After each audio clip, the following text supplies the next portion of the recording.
Good morning, good afternoon, good evening, depending on where in the world you are. Welcome to another Talk and Chalk hosted by Learn Your English, and we're very happy to have to bring this event back. Again, we hosted these Talk and Chalk events last year, 2020 and 2021. We hosted a bunch of these, and we're very happy to have both Neils here with us. I'm going to introduce them very shortly, but just a little bit about us. We're Mike, Andrew, and myself, Leo. I'm not Mike, and we're part of Learn Your English. We're basically a Canadian, I would say, startup. We have been in language education for a very long time, and we're very excited to have everyone here today. And moving on here, just to talk a little bit about ways that we can help teachers. Three different ways. We have basically this email course, I would say. We call it the 5 obstacles holding you back. So it's basically a 120 hours email training on how you can actually set up a successful online teaching business. And you can access this free guide. Andrew is going to actually leave the link in the chat if you're interested. If you are a language teacher and you want to basically start your own teaching business, this is going to be something that you would definitely benefit from. The second thing we have is an ebook on listening skills, so it's also free. We've covered different ways you can actually work with your students and improve their listening skills, and not just test their comprehensions, but also actually teach the skill of listening. And finally, of course, our podcast. And I was just mentioning that Neil was one of the first guests on our podcast. So if you haven't listened to it, Teacher Talking Time, our podcast for teachers, very long interviews. And I think the last interview we've had was with Anthony Goggin in Germany. And we spent, I'd say, almost 2 hours just talking about Dogme. And of course, if you want to learn more about task-based language teaching in your classes, we're very excited to share a mini, I'm not even going to call it a course, but it's like a resource that we're creating called TBLT Made Easy, which is a subscription for teachers who want to learn more about TBLT, implement and design tasks for their classes. And also the link, Andrew's going to share this in the chat box, and you will have a chance to join the waitlist and find out when it comes out. And of course, this Talk and Chalk is sponsored by the Teacher Accelerator Program, which is basically our program for teachers who want to develop professionally, linguistically, entrepreneurially, and who want to build their own online courses. And as I said, Talk and Chalk is this monthly event that we discuss all things related to teaching, learning, and knowledge. And the format is very simple. We start with a 5-minute activation of your funds of knowledge, followed by a talking point. And as I said, at the end, there will be a chance for a Q&A. And we're very excited to bring both Neils together. I'm actually very excited because I haven't seen Neil Anderson speaking, so I'm excited to have him here today. So thanks for making the time to be here, both of you. And they're both very experienced trainers. And I actually have here, it's actually not my copy. Oh, it's not here. I thought I had it here. A copy of their book, their task-based book. I'm looking for my copy here. I'm like, where is it? Someone stole it. It's in high demand. That's fine. It's actually, my copy is actually Andrew's copy that I never returned. So I was gonna say, I was looking for mine too, and I don't have mine. No, your copy is my copy. What's yours is mine. Okay. Right. So I'm very excited to have both of you here talking about Taskifying, the course book. If you haven't had a chance, check out their blog, Fluency ELT. It's a phenomenal blog with a lot of TBLT resources, tasks, examples. They all come with audio. It's great. I've used a lot of those in my classes as well. And their book, which I don't have a copy here, but I'm going to find it in a second. Make sure we have provided links for you, but they can talk more about that later. So I'm going to stop sharing my screen so Neil can start sharing his. Okay, I'll do that. Neil, whenever you're ready. All right. There we go. Okay, I want to just say welcome everybody and thank you for coming to the webinar. And I think before I start, I just want to highlight that podcast, Teacher Talking Time, is really good. The last couple of episodes with Anthony Gochan and with Professor Florencia Henchard, I'm going to be mentioning her a little bit. I thought they were fantastic episodes, really, really great. Yeah, we'll just introduce ourselves before we start. So I'm Neil McCutcheon. I'm a teacher educator. I mostly do CELTAs, and in the past I've done Delta work too. I'm a writer and presenter at conferences, and I also I'm a director of EL Teach UK, where we offer CELTA and pre-CELTA, post-CELTA, and various other training programs for teachers. And yeah, I'm the other Neil, and it's my great pleasure to be here. So thank you for having me. I'm based in Budapest in Hungary, which is where Neil and I originally met many years ago, and we worked together for a long time. It was a huge thrill to be working with Neil. And we carried on even when he moved to Pastors New. I'm not one for moving on. I'm still here, though I'm currently working for a training center called Budapest Training Institute at Euroexam, offering training courses to experienced teachers, including Delta. So yeah, thanks for having me. Okay. So welcome again, everybody, and off we go. So the talk is called Taskifying Your Coursebook. Coursebooks are a bit controversial these days. If you're following ELT stuff on Twitter and elsewhere, you will have seen some really fierce debates about coursebooks in recent years.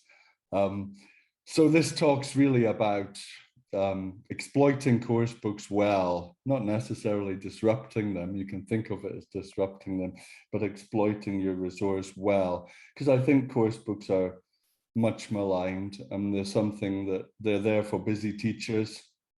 They're full of, quite interesting text depending on the coursebook and topics, and a lot of teachers have to work with one.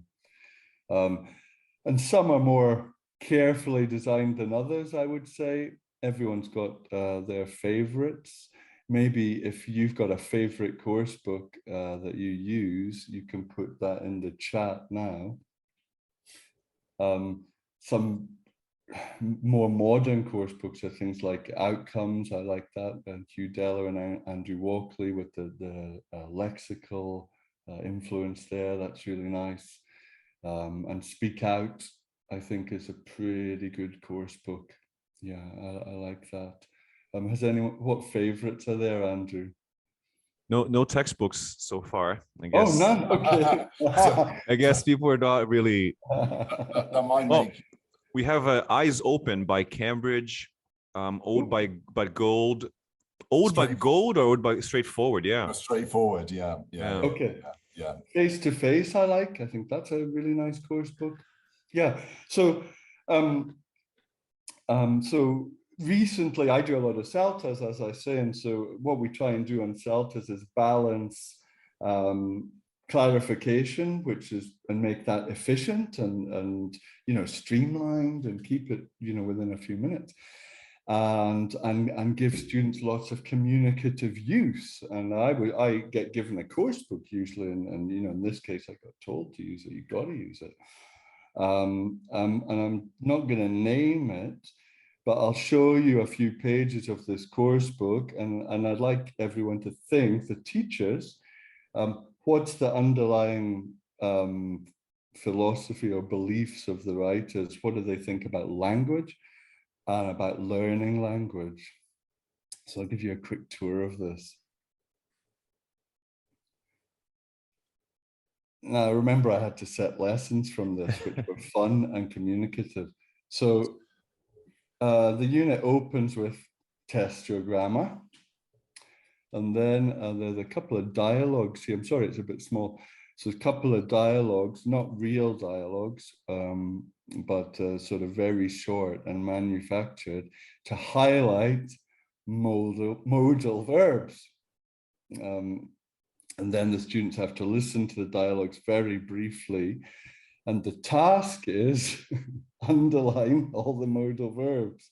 And then the next task is listen to alternative versions of the dialogues and what alternative expressions relate to the modal verbs. And then there's the guided discovery bit about modal verbs. And you think it's all over, but no. The next page, it's a gap fill with modal verbs. And then exercise 3, listen to another conversation and answer the questions, one of which is, which modals or related verbs do you hear? And it's not over yet, because now there's a huge gap fill all about modal verbs. And now the third page of the unit, boom, it's yet more, okay? It's all about modal verbs, built, culminating in this fantastic freer practice. Look at these signs and tell your partner what they mean using informal spoken English. And that's where it ends. That's the communicative task. So I call this a kind of grammar thicket. And it's difficult for people in CELTA because they're trying to get through the grammar bit of the lesson, which is hard for them. And it doesn't help when you've got a kind of jungle like this to get through. And the signs task was interesting to me because when I taught modals recently in CELTA style, exercise 10 there with the signs, that's where I started. You know, there was some kind of lead in, and then I said, oh, you know, what do these mean to you? And then it was from that that the modal verbs emerged. So back to my question, what kind of philosophy, what kind of view of language is this? And what kind of view of language learning is there? I'll give you a couple of seconds to type something, and then I'm going to ask Andrew.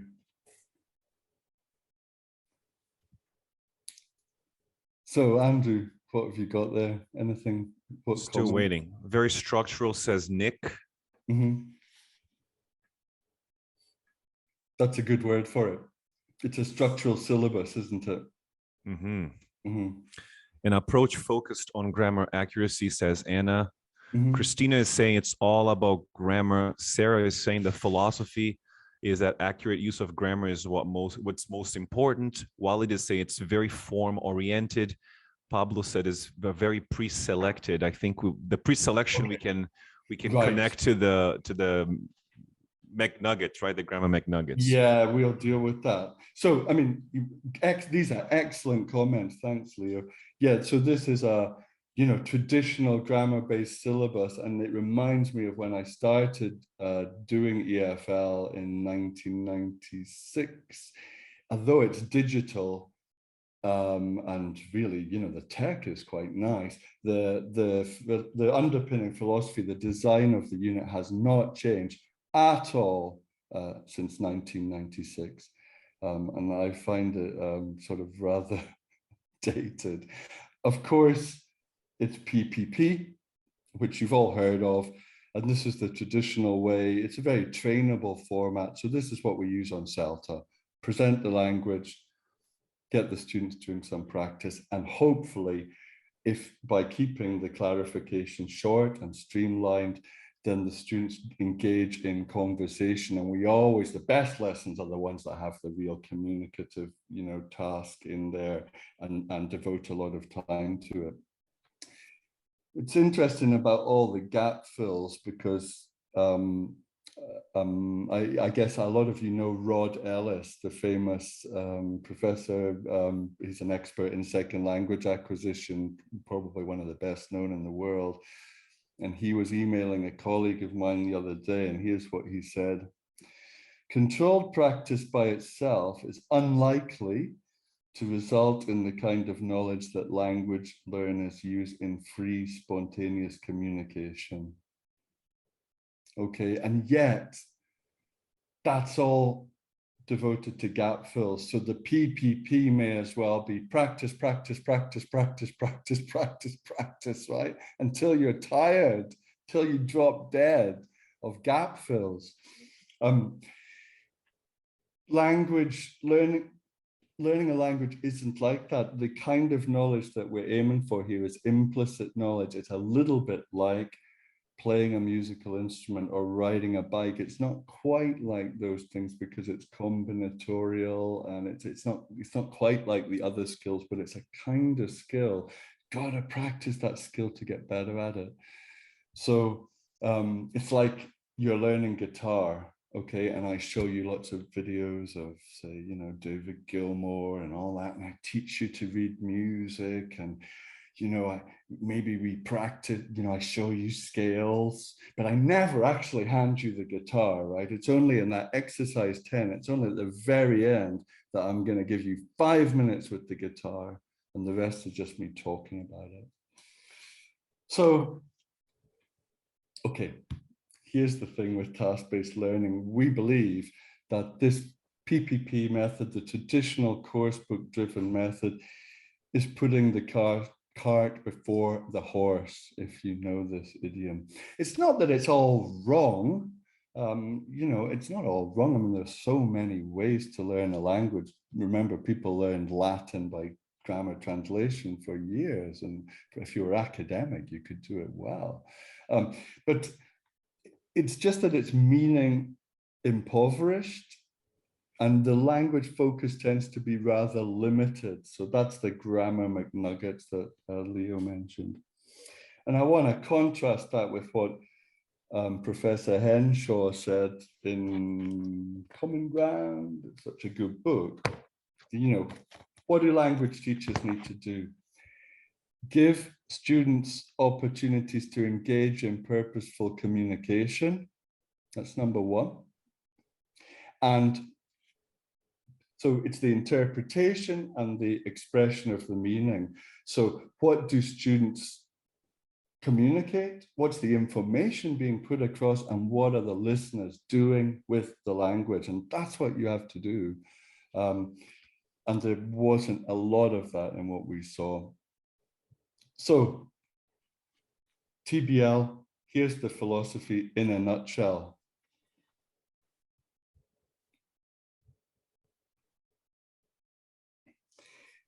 It's a fluency-driven approach. It's led by fluency rather than what we looked at, which you could say was an accuracy-led approach. So I like to say this is using the language in order to learn it, rather than learning the language in order to use it, you know, learning bits of language in order to use it. And that's how we all learned our first language. Very quick tour of how languages are learned. I mean, obviously this is a vast and really complicated area. I noticed Leo on his TBL or TBLT course, they are the same thing, by the way. Task-based learning is more current to call it task-based language teaching, but it's the same thing.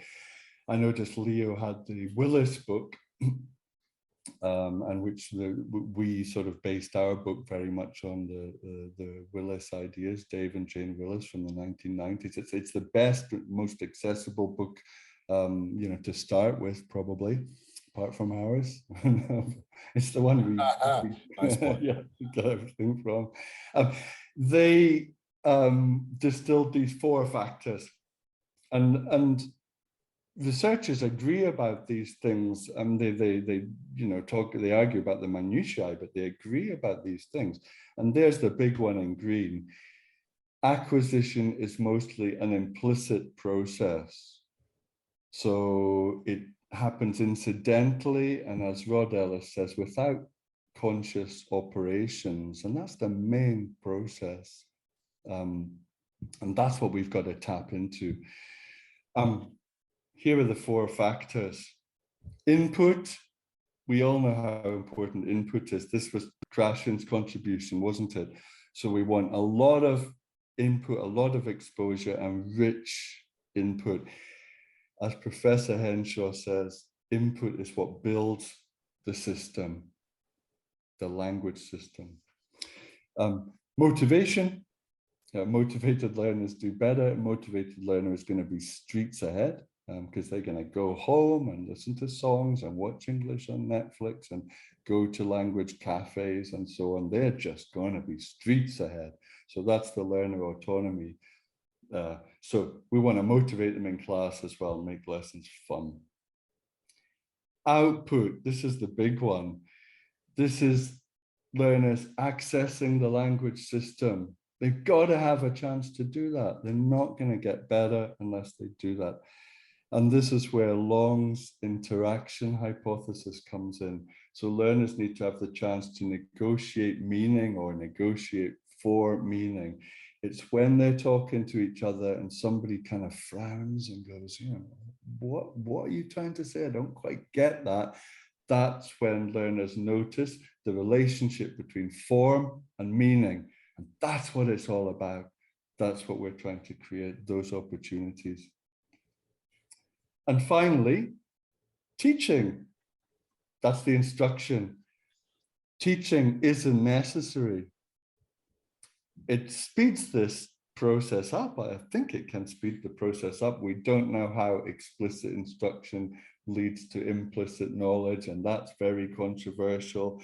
But in my personal experience, I think the explicit instruction is important for your careful style, what's called monitored output. So for example, when you're doing an exam, when you're writing an email, even kind of strategic learning. So when you're rehearsing in your mind before you have an encounter in the language, okay, then you're diving into explicit knowledge, and that that's where the teaching helps. I don't think the teaching gets in the way. I think it helps, but it's not primary.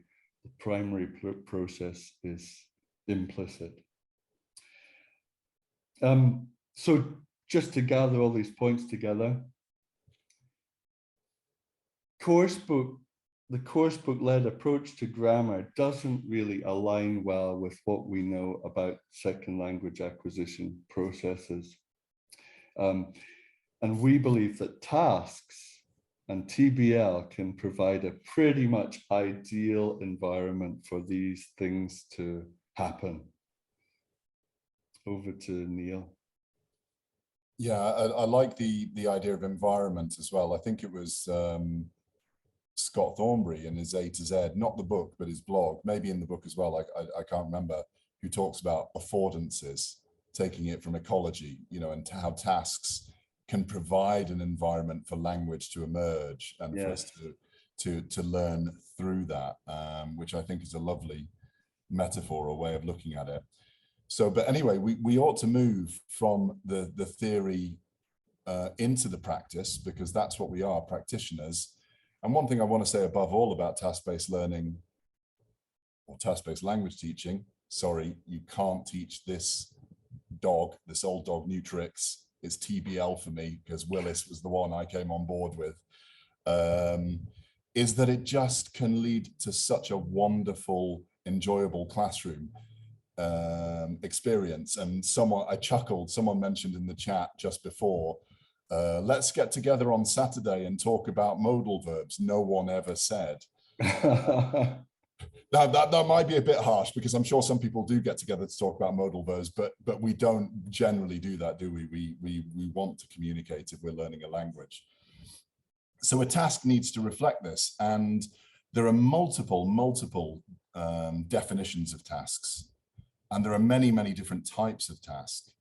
But luckily, we've got scholars such as Ellis, who Neil mentioned before, Ellis and Shintani, who boiled down what seemed to be general consensus regarding what constitutes a task, as opposed to an exercise or some other kind of activity in the classroom.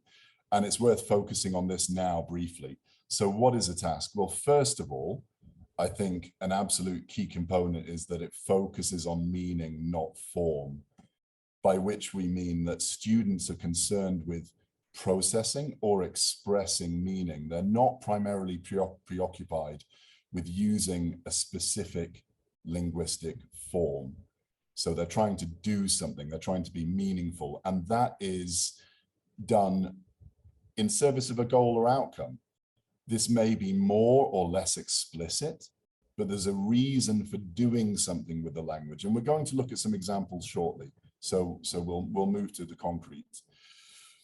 And students are very much encouraged and dependent on their own linguistic resources. That basically relates to the first point, that it's not about display-oriented use of language or regurgitating, negative word, but regurgitating what the teacher has asked them to. And I'm not saying there isn't a role for that. I'm simply trying to define a task in a pure sense.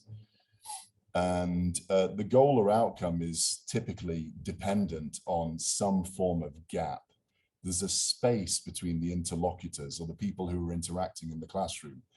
And the traditional gaps that we're familiar with, I guess, are information gaps, where one student has some information, another student has other information, whether it's through a jigsaw reading or listening or some other means, or perhaps even more commonly, an opinion gap.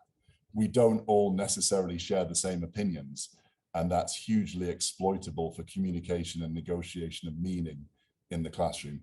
And there are other types of gap, such as a reasoning gap.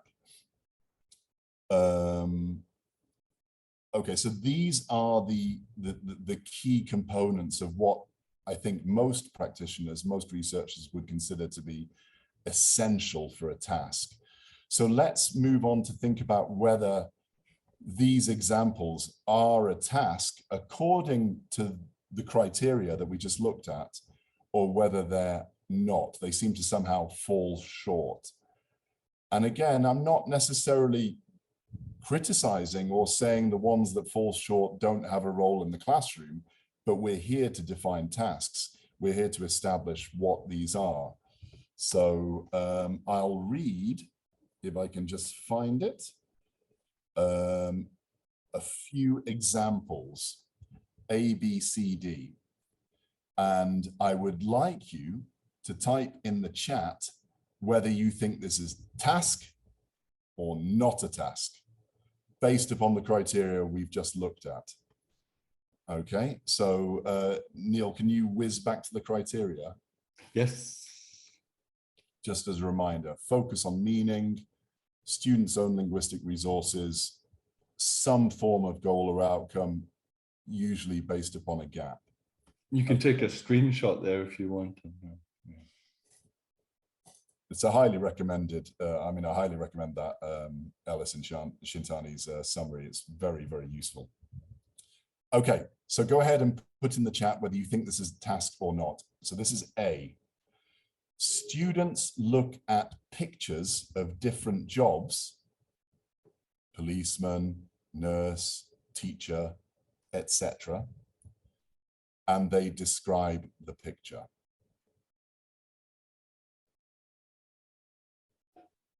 Don't infer, base your decision on what I've said. Okay. We're getting a lot of no's here. Right, okay. I think we'd probably all agree that it is a no. And the question is, well, why is it a no? Because there seems like there's a seed of a good activity, a good task here. But really what's missing from what I described, I said students look at pictures of different jobs and describe the picture. Well, there could be something communicative there, but it's not explicit in what I said. There's no, apparently no reason to describe the pictures. As Nick just said in the chat, there's no information gap. There's not even an opinion gap. For example, look at jobs and evaluate which ones you think are most valuable for society, or which ones you think ... There needs to be some sort of evaluative mechanism or information gap if you're going to turn it into more of a task, rather than simply describing a picture which everyone can see, which may be useful in some ways, but certainly doesn't fulfill the criteria for being a task. Okay, here's another. Students in groups rank household chores, ironing, hoovering, etc. And they agree together on a list from the most to least hated.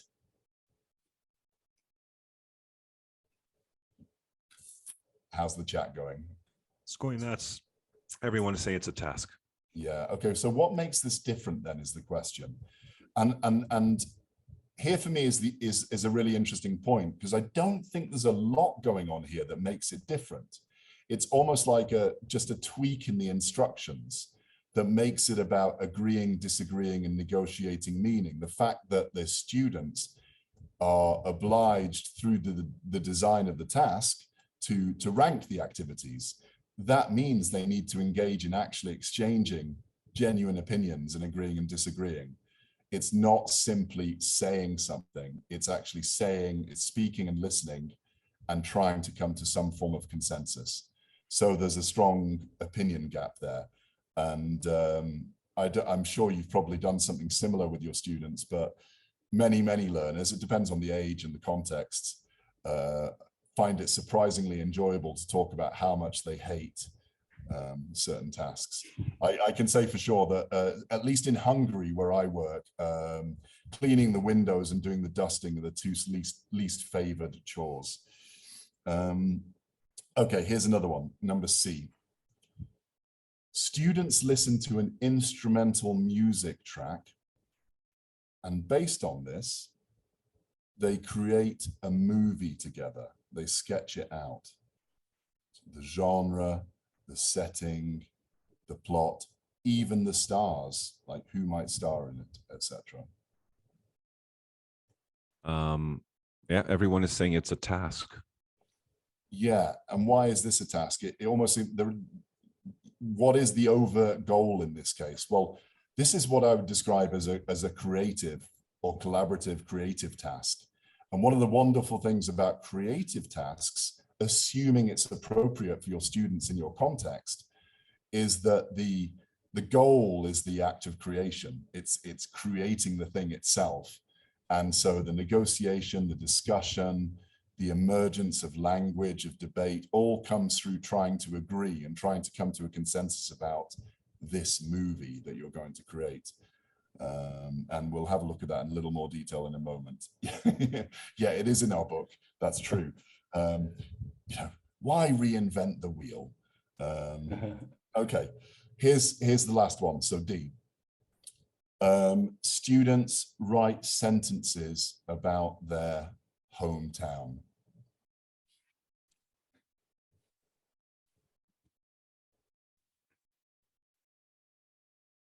We're getting a lot of no's. That's not a task. Yeah, well, so maybe, I don't know how easy this is going to do, but is anyone a fast typer, or are you good at thinking on your feet? How would you make it a task? Because again, I think there's a seed of something there. It could almost be a preparation stage for a task, but it's not really a task in its own right. But it could be something that's really engaging and meaningful. But what would you do? How would you change or adapt this? So we have Fernanda saying that you could write a post for a travel blog. Right. Reasons why people should visit your city. Sebastian is saying to someone who does not live there. An invitation, inviting a friend to visit, writing a review, creating a promo video for your city, inviting a friend over. And then, what's the next bit? I almost answered that. I guess I'm Go on. Yeah. some form of, I guess, some form of evaluation, you know, so a comparison, comparing the different texts or the different things that the learners have created in order to choose their favorite or take, I mean, you don't have to take a vote. A task doesn't have to end in a vote. It could just be appreciation, but it's nice to create something that others can, that they know there's an audience for, that they can then appreciate. But how much nicer were your ideas than my seed? I said students write sentences about their hometown. I think that's perfectly okay. But the ideas you just shared in the chat are something for me, much more sparky, interesting, collaborative, and creative. You've given a context to this that's meaningful.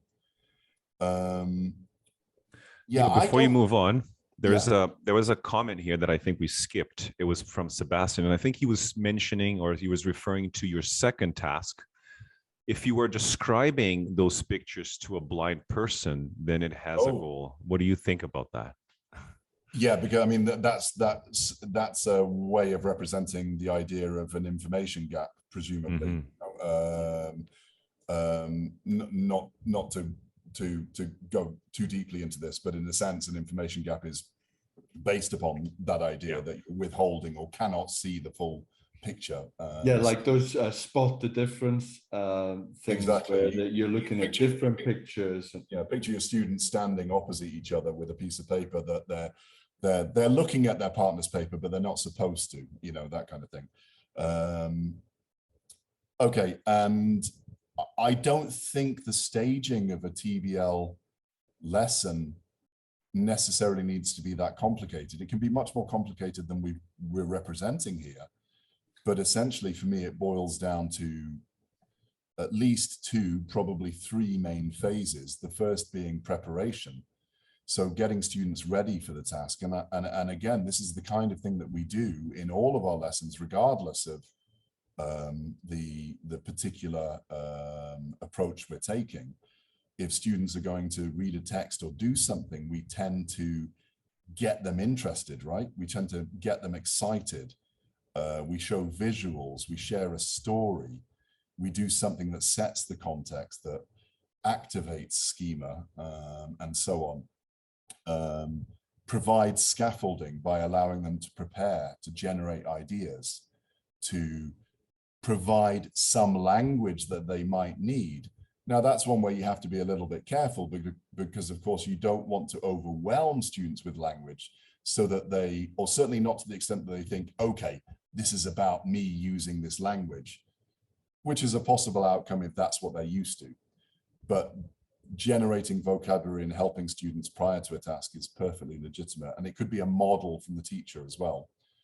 Then doing the task itself, the main task, where students do get the chance to express their meaning and to try to achieve this goal, to try to create the movie based on the soundtrack, for instance.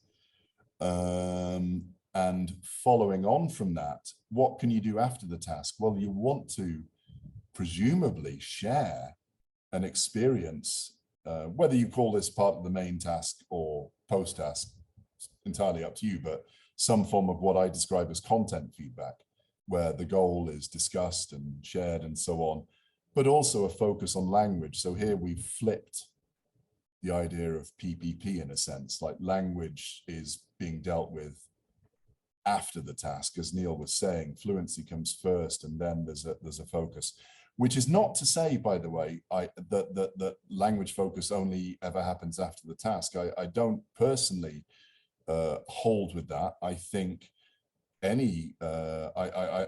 hope most of you would agree that if you've got students engaging in a task, and whether they're preparing or doing the task, even though you're taking a bit of a back seat and you're monitoring, you're not really up there interfering and interrupting, but you are listening.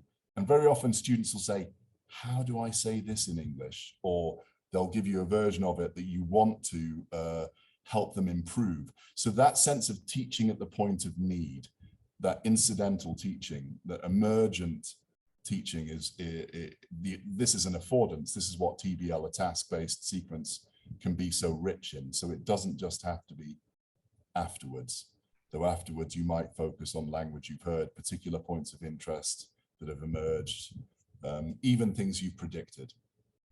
And those are the kind of teaching episodes that are kind of unforgettable, when the teacher just supplies or drops in the language that you need at that moment. That's likely to be more memorable. Yeah. I mean, not to sound like a sort of emergent language junkie or something like that, but it's a rush to really help your student with exactly what they need at a given point, rather than necessarily just going over something that's been prescribed in advance. So we're going to move on to the actual practical tasks in a minute. I just want to say, just echo what Neil said there. So Dave Willis calls that focus on language in the middle of the task. He calls that focus on language to distinguish the later one in the third bar there. Focus on form, which is the post-task focus. And then just finally, of course, with TBL, it's very good to get students to repeat the task in some way. That's going to lead to improvements in their, gains in their complexity, accuracy, fluency, definitely when you repeat the task. So yeah, that's the very simple framework that we borrowed from the Willises and simplified a bit. Yeah. So now, just a couple of tasks that we like and that Neil has mentioned. So you may know this one from our book if you've got our book. If not, I'll describe it briefly. So this is one called Domestic Robot, and I heard about this from somebody who'd seen Jeremy Harmer presenting it. So it is a Jeremy Harmer task, I think. And it's a kind of pyramid discussion, which you may know of, and you may use these kind of discussions. So to start with, the students brainstorm chores, household chores. And this is where there might be some pre-teaching if they need the vocabulary at lower levels. Brainstorm the chores that they really hate, like Neil said. And then I tell them, okay, now you're lucky because the government is giving you a domestic robot. Here, she is in the corner who can do these tasks for you. But you only get 10, it only comes with 10 apps or 10 programs. So, you've got 2 minutes, write down the 10 chores that you want it to do. Okay, so that's the first part, and that's individual work. And then second stage, well, because of government cutbacks, you're going to actually have to share the robot with your close neighbor.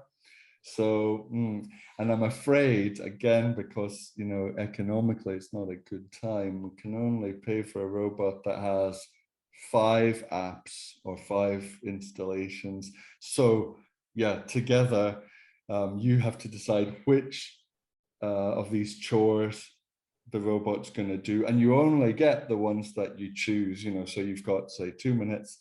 And you've only got up to, you can get up to 5. If you don't choose 5, it doesn't do 5. It only gets the ones that you can agree on in that time. And then you can have more steps, like, for example, okay, I'm afraid these cutbacks are a bit more severe, and you're going to have to share the robot with everyone on the floor of your apartment building. So 3 apartments or 4. So get together, and this time, the robot only comes installed with 3 apps. So you've got to agree on your 3 most hated ones with a time limit. Again, you only get the ones that you agree on, I'm afraid. So if you only agree on 2, you only get 2. You can finish off with the class discussion. So one of the things that I do routinely with these kind of tasks is appointing a spokesperson for each group, and they've got to report back and say which 3 hated chores they picked and why. So, I mean, think about why this is communicative. Because at each stage, you've got to agree something, you've got to reach a decision. And here's the heart of communicative language teaching again. It's what the listener does. Remember what Professor Henshaw says. It's, what information is communicated and what does the listener do with that information. And that's happening here, in this task. So again, we can see that, TBL is sort of, deep end communicative language teaching. So yeah, and that's one of the tasks in the book, and it's really easy to set up, and it doesn't even need any photocopies. You can just do it, almost paperless, which is nice. And over to Neil for another. Yeah, I mean, just a couple of points on that, things I like about that, the task. I mean, so as you mentioned, it's a traditional sort of pyramid style structure, which has been along for much longer than I've been in teaching, a pyramid discussion. But one of the things I love about this, and I say this, I mean, I didn't create this contextualization, so I'm not bragging, is the contextualization, the robot, the government, cutbacks, oh, you have to share it with your neighbor, etc., etc. And I just listening to you talk about it then, Neil, I could see my students groaning in an amused way when you get to the next phase and, oh, more cutbacks, right, you know, etc. It just brings it to life in a way that's really lovely. And there's so much emergent language in this task. It's absurd. You have to fight to focus on what's useful. Yeah, because of course you've got the comparatives, obviously, and you've got language for doing the task, like you know, the interactions, like what do you think, and you haven't had a go yet, and things like that. So all sorts of rich language comes up, not just, you know, comparatives. You know, this is, you know, this doing the dishes is worse than cleaning the bathroom or whatever. Yeah. And not just the collocations and phrases for the chores, which depending on the level, because I've done this from strong elementary onwards, you know, often a lot of the focus is on that, the actual lexis that I've found. Okay, so that's domestic robot, and this was the other one that I mentioned. As someone said, this is also in the book, and it's called soundtracks. And the idea behind this is that, as I mentioned, you find some form of evocative instrumental track, something that you think will work well for your learners. You can find several, so it can be a jigsaw activity, which is a little bit easier to manage online or in a large classroom, or if you've got an extra classroom, but it leads to a wonderful outcome if you can. But the core of the activity is you play the soundtrack, and the first time students listen, you ask them just to note things down that the soundtrack evokes for them. And here's an example from my students.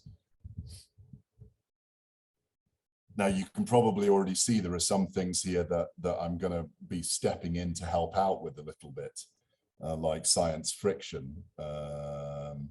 Probably not an excited space love story, but an exciting space love story. Or what? I think for this particular lesson, I think I chose something from YouTube, which was a sort of a cyberpunk soundtrack thing. It was kind of Blade Runner-esque, and that they got the vibe, let's say. But there's all sorts of tunes you can come up with. I love using ones from Westerns and so on. And once they've had the initial sort of priming of the pumps and thought, you can put them into groups and keep the track on a loop. While they think about the movie itself and try to agree. Now, as mentioned earlier, scaffolding is quite important. So having some level of prompts or some structure for learners will help them. You put them into groups, and the goal again is to basically decide on what their movie is, and then ultimately share, compare with others, and choose their favorite version of the movie. Using prompts such as this, but they can be graded to the level of the learners. You can feed in, of course, in the pre-task stage, any essential vocabulary that you think is useful, like plot, setting, where it's set, and so on and so forth. But there's a lot of pleasure to be had in just the act of sketching out and creating this rough movie. And it feels like a mini project, right? Because a task is or can be. And of course, you could turn this into something much bigger. It could be the starting point for a sequence of tasks that becomes something that's more project oriented. Again, if you have time, if your students are interested, if they want to create a movie. Which level did you do this one with, Neil? I've done this.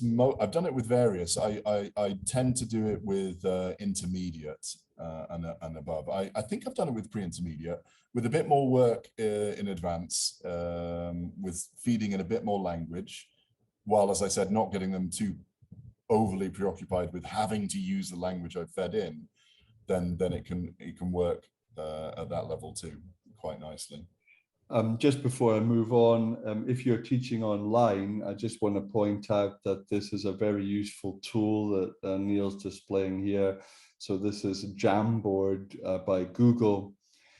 If you don't mind Google spying on every single thing you do, it's a free tool and it's absolutely fantastic. It's very easy to use. That's the main thing. Students can contribute once you share the link and share those editing privileges.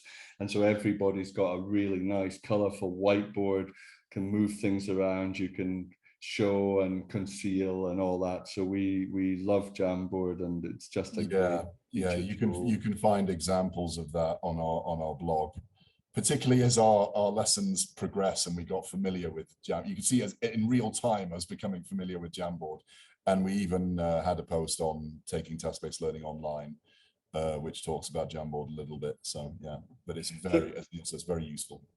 Yeah. So just before we get to the course book, your course books. Oh, sorry, Neil, you were going to summarize this. Oh, is it still me? Okay. Yeah. Go ahead.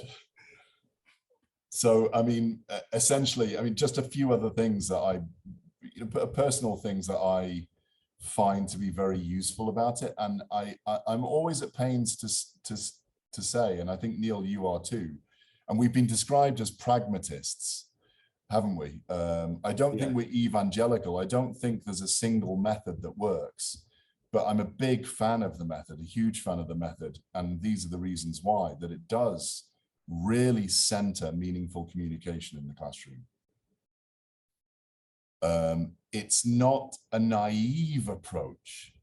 It doesn't assume that learners will walk away having mastered language. That just doesn't happen, and we know that. And more importantly, it doesn't throttle the learning process. You can cast your net wide. There's plenty of scope for these affordances mentioned, for work on the language that learners need, emergent language, incidental language, whether it's lexis or functions.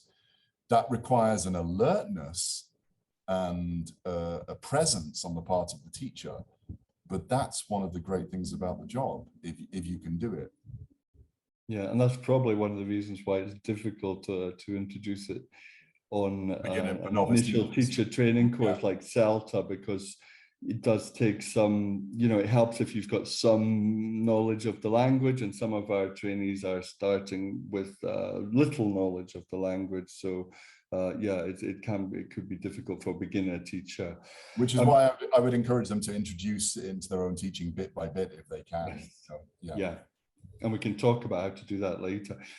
So just briefly, because we are going to move on to the course book in a minute, I just wanted to compare very briefly TBLT and Dogme, because I know, like with the Learn Your English network, you're very enthusiastic about Dogme.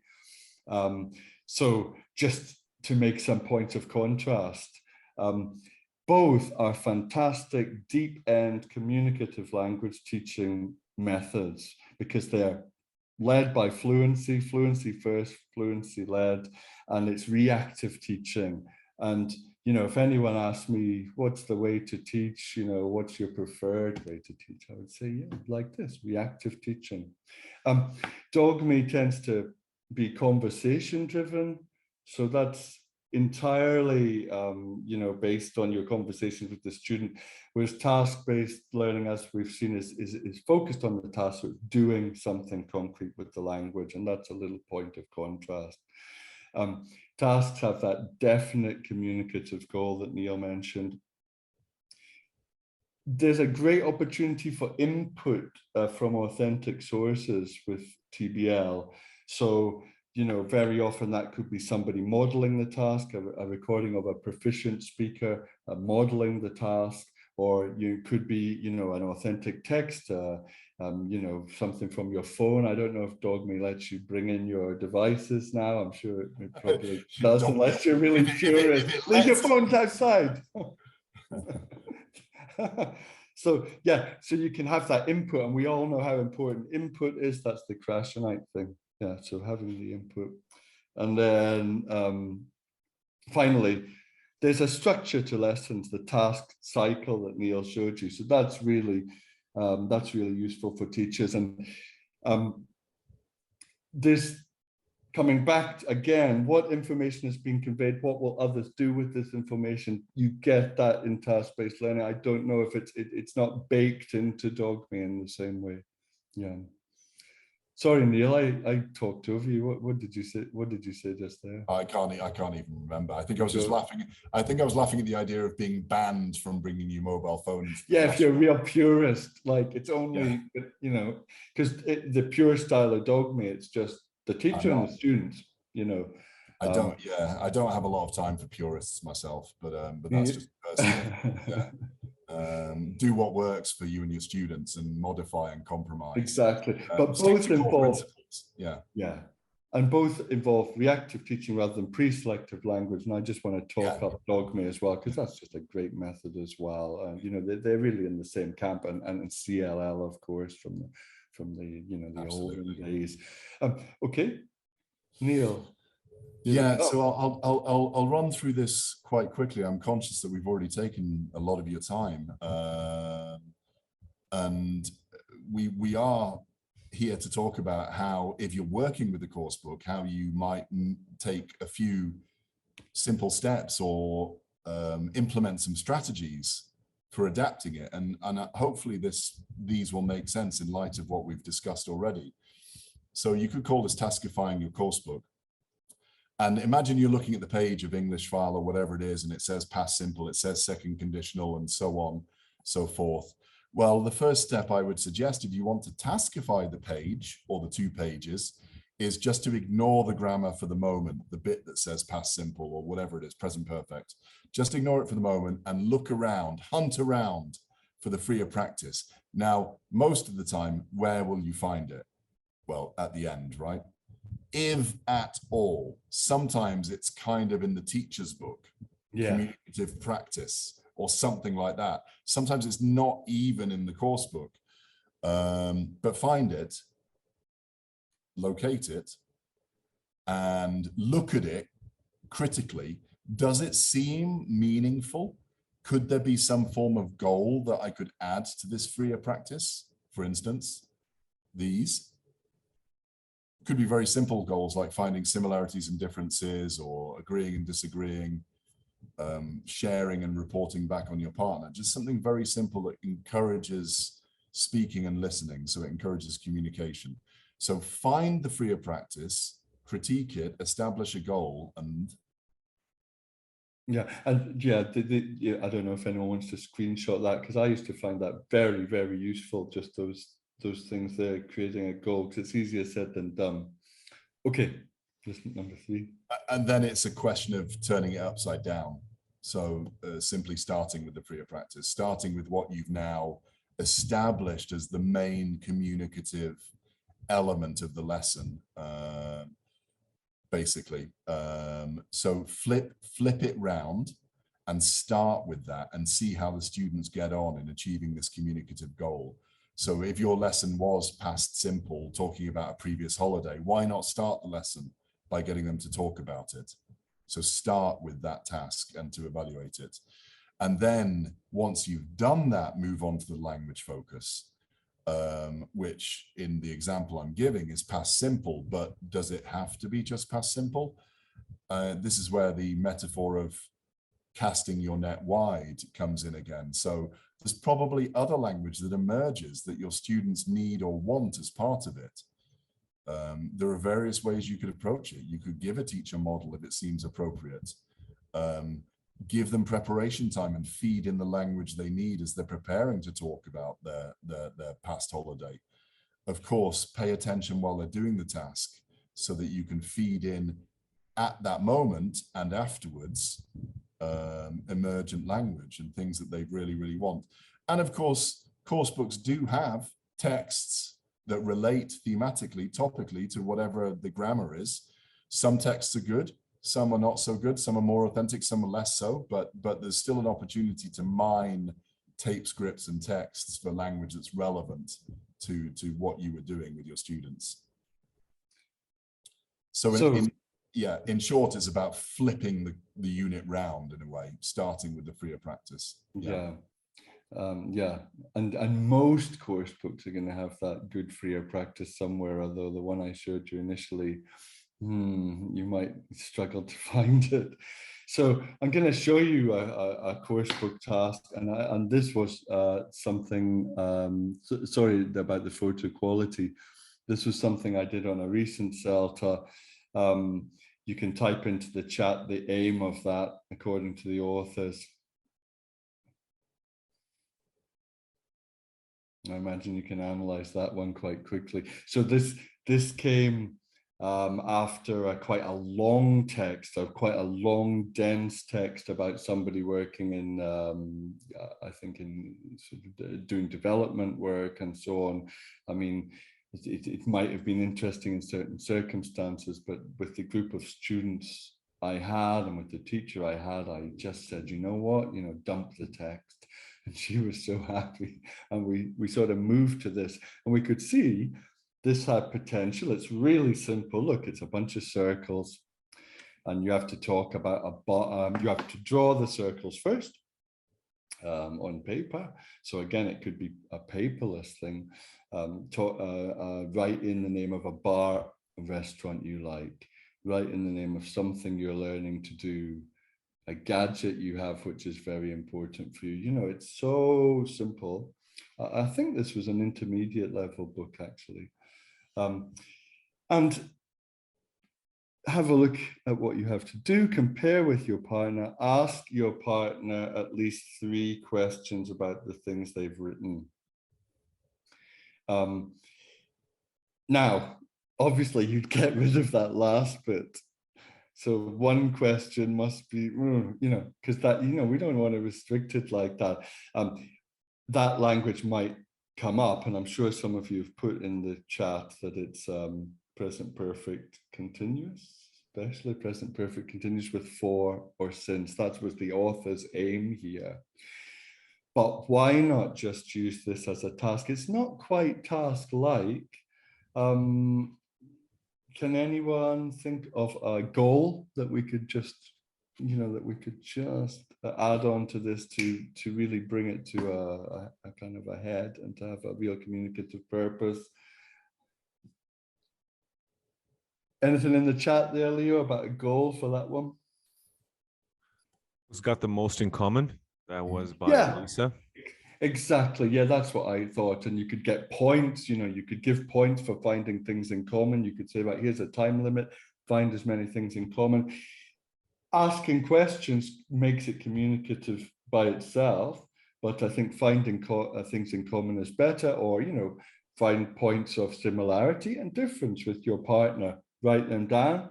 That's what I'm going to ask you to report back on. So reporting back is always a familiar communicative framework.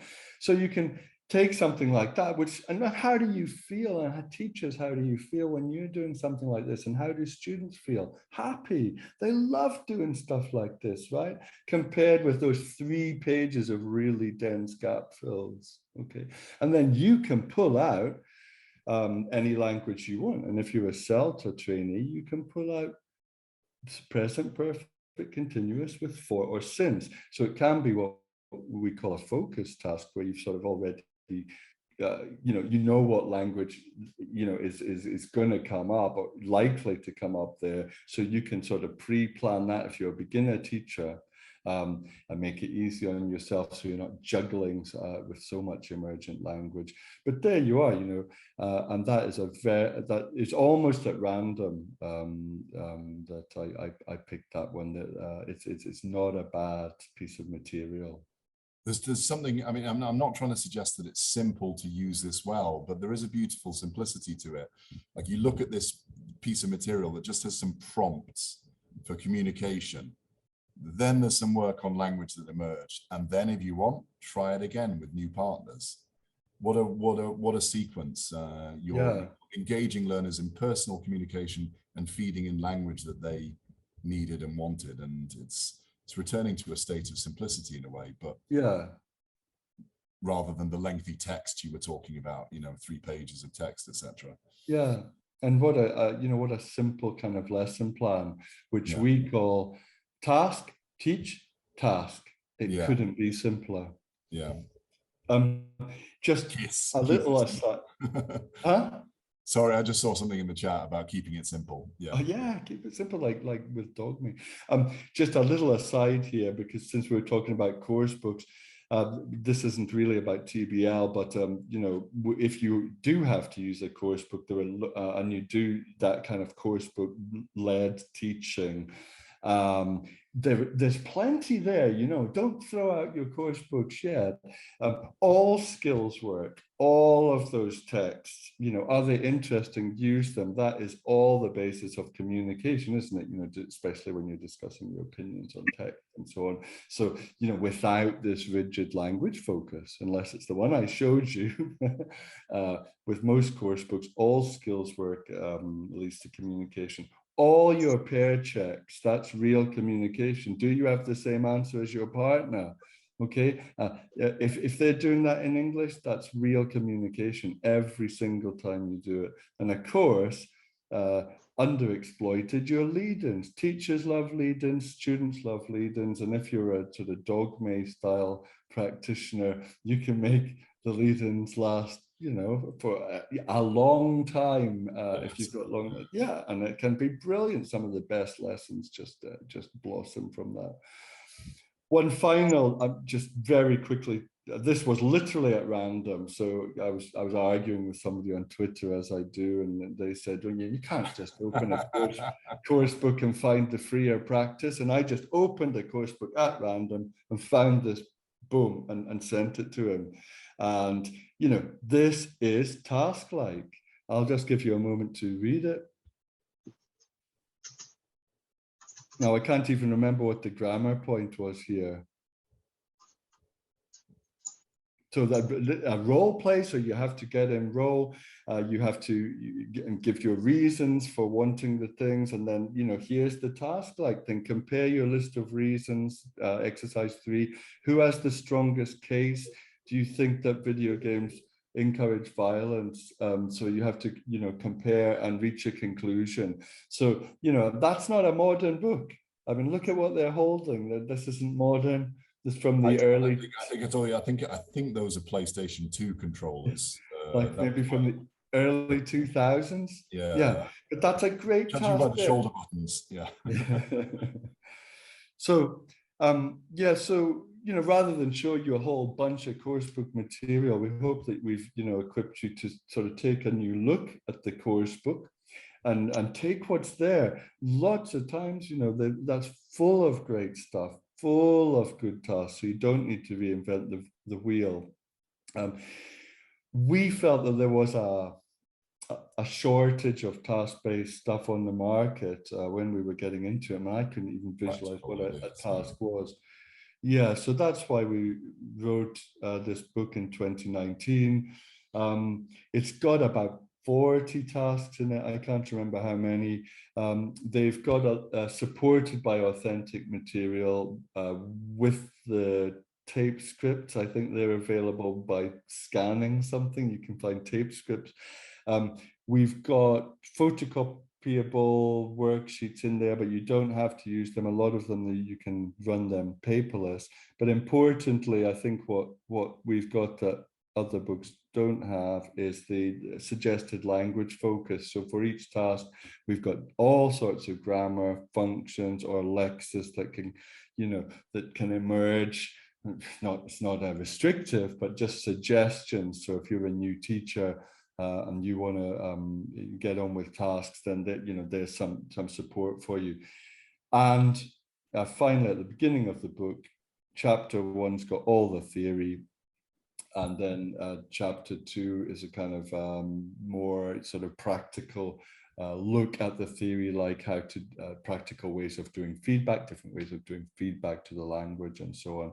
So yeah, it's all in there, and there's an index of grammatical and lexical areas if, you know, a lot of people have to teach with that kind of syllabus, so they need something that's going to invite or encourage the present perfect. So that's our book, Activities for Task-Based Learning. Here's our blog. Really, that was pandemic based, so most of that is about teaching online. There's a little bit of theory there, but mostly those are online tasks that you can do with Zoom. And that's my company, EL Teach, and that's where Neil works, Budapest Training Institute. So in a moment, we're going to take some questions, and thanks very much for your attention and for your time. Thank you so much for coming. Thank you. Thank you both, Niels. I actually found my copy of the book here. I don't know if you guys can see it. It's really not my copy. It's Andrew's copy that he lent it to me, and I've kind of like forgotten to give it back to him because the book is really good. Highly recommend it. And we have a few questions that people have been asking here. I try to I hope I didn't miss this one. There's one here by Agnes, Niels, that she's basically saying, do you think that this whole negotiation would sound equally natural if you were teaching one-to-one as the negotiation would happen directly with the teacher? That's a profound question about one-to-one teaching in a way. And my short answer to that is yes, it can. One of the secrets to one-to-one teaching is to have an awareness in my opinion, have an explicit awareness between you and your student as to the fact you're going to adopt different roles at different points. So being explicit about that during a task, for instance, or a role play, adds that level adds a level of authenticity. It's not authentic in the same way, and you can't do a negotiation between 3 or 4 people. No, you can't pretend you're 2 other people. But absolutely, I think if you contextualize it in a way that is motivating and meaningful for your one-to-one student, then yes, yeah. Okay, there's another one here by Fernanda. Is there a minimum level of language awareness for a teacher to try and succeed in implementing task-based language teaching? No. So one of the things that is great that I do on CELTA is just mentioned it briefly, focus tasks. So if you've got there'd be certain tasks like the one with the circles, which is strongly going to encourage the present perfect at some point. Just trying to think of some others, like speculating. Oh yeah, getting somebody to do it soon, tomorrow, in fact. So speculating about a mystery like the Mary Celeste or crop circles or something like that is gonna, whether the students use it or not, it's gonna head towards must have, could have, might have. It might have been that, can't have been aliens, but it might have been this. So I think if you're a beginner teacher, what you can do is just take that freer practice stage from your CELTA style lesson plan and just move it up the lesson plan and just front that stage. And you can keep your language analysis and your language focus just as it was, just as you intended it to be. But you can, if you feel like stepping out of that, and if you feel like taking a risk and feeding back on other language, then you can always do that. Yeah, two things. One is that another example, which is from our book, but you'll also find on our blog towards the beginning, is Nostalgia Story, which is about students communicating about happy past experiences. And you can probably guess it can work, it can function very well as a focus task for past simple, used to, or would, depending on level. So you can find a description of that on our blog. The other thing is about language, level of language awareness. One thing to keep in mind is that you're reacting to learners, so you're responding to what they're trying to say. So assuming that they know what they want to say and you understand what they want to say, you are simply slotting in what they want to say, and there's no analysis required at that moment on the spot. So yeah. And that's true of all reactive teaching, isn't it? So, really, once, even if you're a new teacher, you can do that. That's easy. And just, listen to your students and what's their message. Mm-hmm. Yeah. I think the reason why this is an important question is because I've observed a lot of teachers who have tried to implement task-based language teaching. And what eventually happens during the focus on language part is that they spend 20, 30 minutes teaching grammar explicitly, as opposed to doing what you guys were saying, like just giving them that little nudge or trying to help them say what they want to say in their own words, that kind of thing. Yeah, so I think as time goes on, I become a bit more crashionite about that sort of just well, he calls it light touch grammar or something, just like that's the past tense, or or we can say must have, might have, could have, little bits of grammar, but without really making a meal of it. Right. I mean, I'm glad he has that light touch element, because it would be really obnoxious if he just said, no interface, I'm not answering your question, Yeah. There's a nice comment here by Christina saying that the language focus on the book has been very helpful. She's gone through all the activities. Sarah is saying Pablo is saying, should those activities that are based on accuracy be diminished, like gap filling, sentence order? And also, what can learners do when they're not in class with the help of teachers? I got something to say about gap fills. Well, there are grammatical gap fills. You don't call them fill in the blanks in North America? Right. Yeah. Yes. Fib. I know Fib. So I think there are grammatical gap fills, which, going back to Ellis's comment, he seems to think they're almost useless. But then there are lexical gap fills, and that's practiced retrieval, which I think you need. So I'm not a big fan of grammar gap fills, but I think lexical gap fills are really, quite useful. And of course, you can bring them off the page and make them more fun. I think it's another thing when we talk about explicit and implicit language focus, we're talking about language in very general terms, aren't we? And we should probably differentiate between different linguistic items, grammar, etc. as well. Yeah. It's not as straightforward as that. And also, thanks, Christina, for the feedback on the language focus. That's glad to hear it's useful. Yeah. It's one of my favorite things about the book too. Yeah. There's another one here from Christina. For low literacy level learners, which gaps are the most appropriate? I think it's more about the scaffolding and how you set it up, but often some form of jigsaw works well for that reason, like a short texts where they have to share information, or if your students are confident sharing opinions, then the opinion gap. I would probably avoid, and I don't want to get bogged down talking about it, but avoid reasoning gaps or ones that are more cognitively complex at that level, but information or opinion gap. And Jason Anderson's got a book in the same series. I think it's called Activities for Jigsaw. Cooperative learning. Yeah. That's right. With a lot of jigsaw activities in there. Yeah. There's another question here by Gregory saying that could you say that this is a way to learn grammar without learning grammar? Absolutely, yeah. Do it enough. Just like the way you learned guitar, or just like the way you learned. Well, exactly. It's like what you were saying earlier, Neil, about motivation. I mean, that's the ingredient. If you remove that, then everything falls apart. If you don't have that building block, you're not going off to expose yourself, to try out things, to be meaningful in English. Not just in your 90 minutes or 2 times 90 minutes a week in English class, but outside of the classroom. That's the key. But we can inspire that within the classroom too. Beautiful. I think we have someone has raised their hand here. I can't really see. It was me. Okay. Is it okay if I ask a question? Go for it. Just don't make sure it's not difficult, and that's fine. I'm sorry.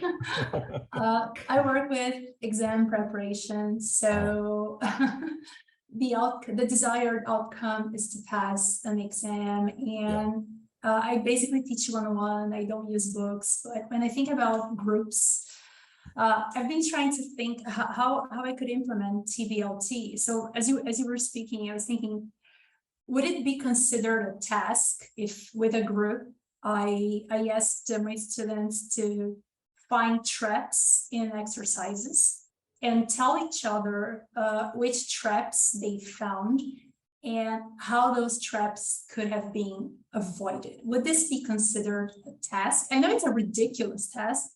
After all, we prefer to communicate and talk about more interesting things, but considering in context, this is basically the goal. So this is one of my questions. And the other question is related to the speaking paper of exams.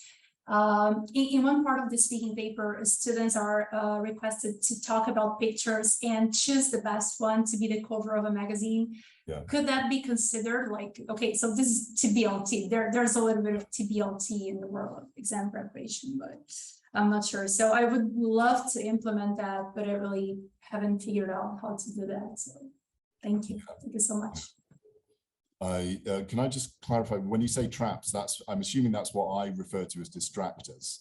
Things that are there to make students get to the wrong answer. Just to make life more difficult for the students taking exams. I think that is absolutely a task, because the process of them talking about the exam is a task in its own right. Something that's process oriented and meaningful is a task. So it might not have bells and whistles, but it is a task because you're engaging them with something that's actually very lifelike. How can you do better? How can you solve this exam task? How can you avoid the pitfalls? Is to my mind, it fulfills all of the criteria for a task. Neil, what do you think? I agree with you. And I just wanted to say with exams, I just want to underscore something that I said earlier. I think with exams, the explicit teaching really has a role there, because I mean, TBL for fluency and for and to acquire the language for fluent production, like for the speaking task.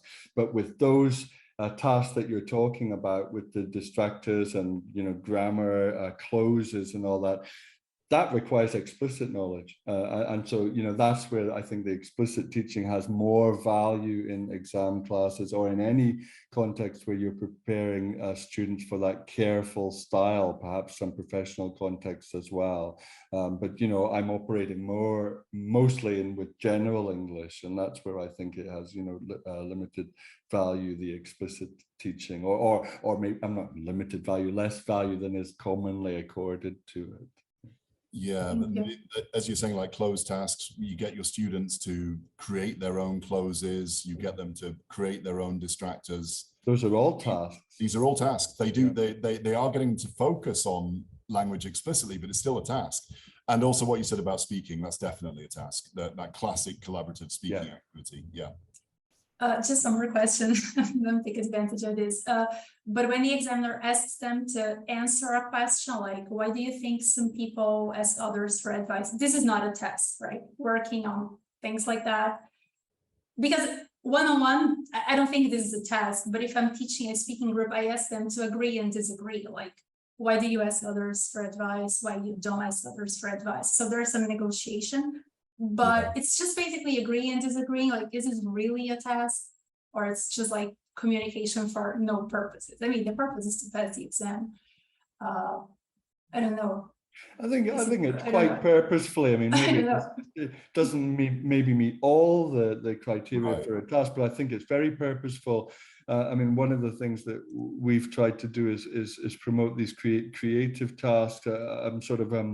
Well, sharing personal experiences, because in those cases, you want to get the message across. So there may not be an absolutely, cast iron sort of goal, but it's a very, very natural thing to do.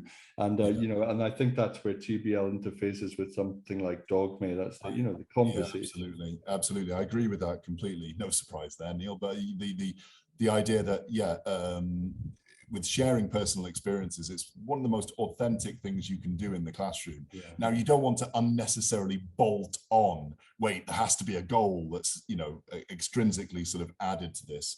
No, sometimes just chatting and sharing and asking follow-up questions is task-like, or it promotes the same conditions that the good tasks do for learning. Yeah, so that's good. You're not a purist. We're not purists, like you said. We have one more question before we wrap up, folks. There's one here from Alam saying, I usually struggle with homework for TBLT lesson. This is a question that I've received quite often as well. What do you suggest in terms of homework for students who are operating or, having sessions with TBLT practitioners? Yeah, it's a great question. Good question. I think two things come to mind immediately. One is that we were talking about Willis and the Willises and Jane Willis, and she has the language focus at the sort of the end of her cycle, and it's quite an explicit language focus and can involve controlled practice of language that's emerged. So there can, you know, according to Willis's cycle, you can do controlled practice activities that come up afterwards. Now, we can talk about how useful that is or not, but that's one option. And, you know, being pragmatic as well, a lot of our students want to have that. They want to go and write something down, to do something with the language that's come up. It doesn't have to be a gap fill. It could be writing personalized sentences. It could be going over a Quizlet or something like that, something that's emerged from the lesson. Or it could be something that's, this is the second thing, something that is slightly more fluency oriented, like they write a report based upon what's happened with the task in the classroom for homework. Yeah, which is part of the Willis cycle, isn't it? Yeah. We sort of left out or changed. She makes a much bigger deal of the report than we. Or or if you're living in an English-speaking environment, go out and you know, might be possible to go out and do something in English, you know, authentically. Yeah, awesome. Don't forget to buy a copy of the book, Activities for Task-Based Learning, from both Anderson and McCutcheon. Some people are saying the book is not sold in Brazil, so maybe they can reach out to you guys and try to get a copy from a publisher in the UK, I guess, perhaps. And 2 people have said they have bought the book already as a result of this webinar. So hopefully, more copies. I mean, I'll be in the UK in August, and so you know, I'm happy to post out copies of the book. Yeah, just reach out to both Niels, email their blogs. Niels, thank you very much. Thanks everyone who attended this. We have another one coming up next month. We're not going to tell you who is coming to present next month, but we just want to thank you all for attending. Yeah. We were live on YouTube, live on Instagram, live here, every single platform that is possible. We were streaming this. So thank you for this very informative talk. It was lovely. I think everyone here has definitely furthered their knowledge of TBLT. It was really nice to finally meet you, Neil Anderson. And hopefully we'll do something. We'll do some sort of collaboration in the near future. Absolutely. Thank you. Thanks for inviting us, Leo. Absolutely. Thanks so much, everyone, for coming. Thanks, everyone. Pleasure.